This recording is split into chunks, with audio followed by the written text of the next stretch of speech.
Olá, está no ar o 3 a 1. O assunto dessa semana não poderia ser outro, o Carnaval, a festa mais popular do nosso país, que acontece no Rio de Janeiro, em Salvador, em Recife, em Manaus, em Porto Alegre, no Brasil inteiro. Rio de Janeiro. Movimenta R$1,5 bilhão de reais. Recebe 540 mil turistas. Gera 300 mil empregos. Considerada a capital mundial do carnaval.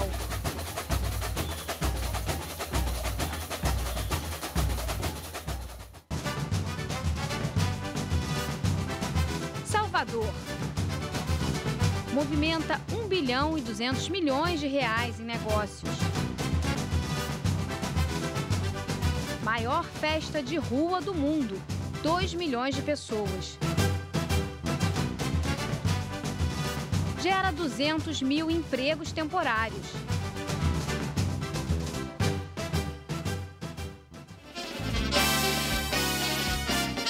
Recife. Movimenta R$280 milhões. Atrai 600 mil turistas. Tem o maior bloco carnavalesco do mundo, o Galo da Madrugada. Nós convidamos para esse bate-papo o carnavalesco do Recife, Marcelo Varela, um especialista da cultura pernambucana. O professor da Universidade Federal da Bahia, Paulo César Miguel, um estudioso da economia, do carnaval e da cultura baiana. E o cantor e compositor Neguinho da Beija-Flor, nosso velho conhecido, um grande sambista aqui do Rio de Janeiro e que vai nos honrar com a sua presença. Marcelo, o que aconteceu com o carnaval do Recife, que ao contrário do Rio de Janeiro e de Salvador, parece que se manteve com as mesmas características de sempre, não se transformou num mega espetáculo? Olha, antes de mais nada, é voé para todos vocês, o Neguinho, o Miguel, para você, né? E dizer a você o seguinte, eu acho que essa pergunta está um pouco equivocada, porque o Carnaval do Recife, ele passou, na verdade, um tempo, ele perdeu a sua identidade, né? Sofreu várias influências, e você sabe perfeitamente disso, né? Tivemos uma influência fortíssima nos anos 90, final dos anos 80, os anos 90, da cultura de Salvador e da cultura do Rio de Janeiro, isso é, os oloduns, os afoxés, né? Os trios elétricos de Salvador, né? Os sambas do Rio de Janeiro invadiram a cidade do Recife e o nosso querido compositor Capiba sempre dizia, ó, sempre cabe mais um, aquela história, desde que a gente assuma as nossas raízes, né? E façamos com que isso a gente possa ampliar esse leque. Então, o Carnaval do Recife, nos últimos 9 anos, ele reconquistou o seu espaço. É um carnaval múltiplo. Eu diria, e quem conhece de carnaval sabe bem, que é o único lugar do planeta onde você tem uma diversidade enorme. Você tem, só nessa coisa do frevo, você tem o bloco, você tem a troça, tem a escola de samba, você tem hoje o afoxé, você tem a laúça, você tem os caboclinhos, você tem tribos de índio, você tem os bois de carnaval. Então, são várias modalidades num evento único. Então, mas o frevo não está sendo sufocado por isso, não? De forma alguma. O frevo ganhou e ganhou muito por conta desse suporte que ele tem. A partir do momento, porque quando você fala o Carnaval do Recife, é aquela coisa assim que você diz, Carnaval do Recife é frevo, exato, é a identidade. De Recife ou do Recife? Do Recife, exato. Os maracatus, nossos maracatus hoje têm o privilégio, o prazer de fazer a abertura do Carnaval do Recife.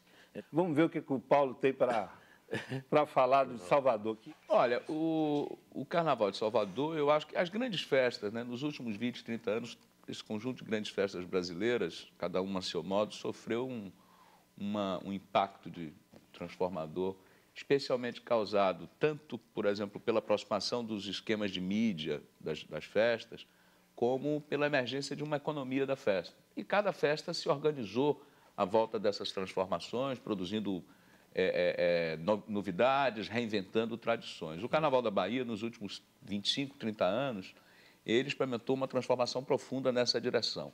Talvez a principal característica desse processo de transformação seja exatamente a emergência de uma grande economia da festa, vinculada aos esquemas de mídia, vinculada um pouco também aos esquemas da economia do turismo, mas com uma vida própria, né? Não depende exclusivamente disso. Agora, em termos culturais, o que caracteriza o Carnaval de Salvador? É o axé?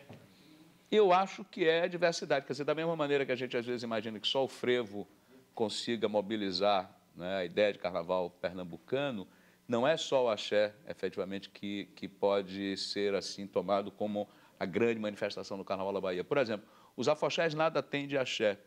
Os blocos afro também nada têm de axé. Os trios elétricos tocam axé, mas tocam outras coisas também. Agora, você tem, digamos assim, o grupo dos grandes blocos que se transformaram, não é? Que são hoje grandes empresas de entretenimento, aí, efetivamente, o gênero musical mais presente é o axé. Mas essas estrelas do Carnaval da Bahia, que é uma novidade, talvez essa seja uma outra novidade, nós nunca soubemos o nome de quem cantava em cima do trio, nem de quem tocava em cima do trio. Nos últimos 20 anos é que aparece, efetivamente, a figura do Star System, né? Dos grandes nomes, do Chiclete com Banana, Ivete Sangalo, Daniela Mercury. Algumas dessas pessoas, inclusive, já caminham em direções, digamos, incorporando outras coisas aos seus repertórios. O axé é importante, eu acho que tem um significado importante nos últimos 20 anos, mas não é o único traço característico do Carnaval, não. E por falar em grandes estrelas do Carnaval, chegou a vez do Neguinho da Beija-Flor falar: o samba ainda continua sendo a alma do Carnaval carioca? O samba teve a felicidade de alcançar o mundo através do grande marketing que fez quando eu era menino, na época das cordas. Não existia Marquês de Sapucaí, não existia a passarela de hoje. Eu cansei de vir assistir o Carnaval Carioca através de cordas e as escolas, cada qual desfilava 2 horas, a outra desfilava 3 horas. E para que se atraísse para que fosse notada a festa do Rio de Janeiro, o desfile das escolas de samba, eram convidados artistas internacionais de Hollywood, como Ursula Anderson, grandes Nat King Cole, grandes artistas. E hoje as pessoas me perguntam a minha opinião sobre grandes estrelas da televisão, de novelas, de futebol, inserido nos desfiles da escola de samba, o que isso representa. Eu costumo dizer que eu sou favorável a essas pessoas de nome integrarem, desfilarem, procurar as escolas de samba para desfilar, porque isso aí deu uma dimensão ao desfile da escola de samba do Rio de Janeiro maravilhosa. Então, o samba teve esse privilégio, né, de ser de atrair esse povo da mídia, né? E a grande vantagem do Carnaval do Rio de Janeiro é essa aí. Alguns carnavalescos falam, inclusive, que com as arquibancadas do sambódromo, o desfile passou a ser até mais aéreo, por causa das imagens de televisão. Então, os adereços, chapéus, quer dizer, mudou a forma da fantasia e da organização do visual da escola, né? A coreografia do desfile. O grande responsável por isso aí foi a figura do carnavalesco, principalmente o Plomplona e o Plomplona falava 30, isso. Joãozinho 30, Plomplona, Joãozinho 30, o Arlindo Rodrigues, Viriato Ferreira.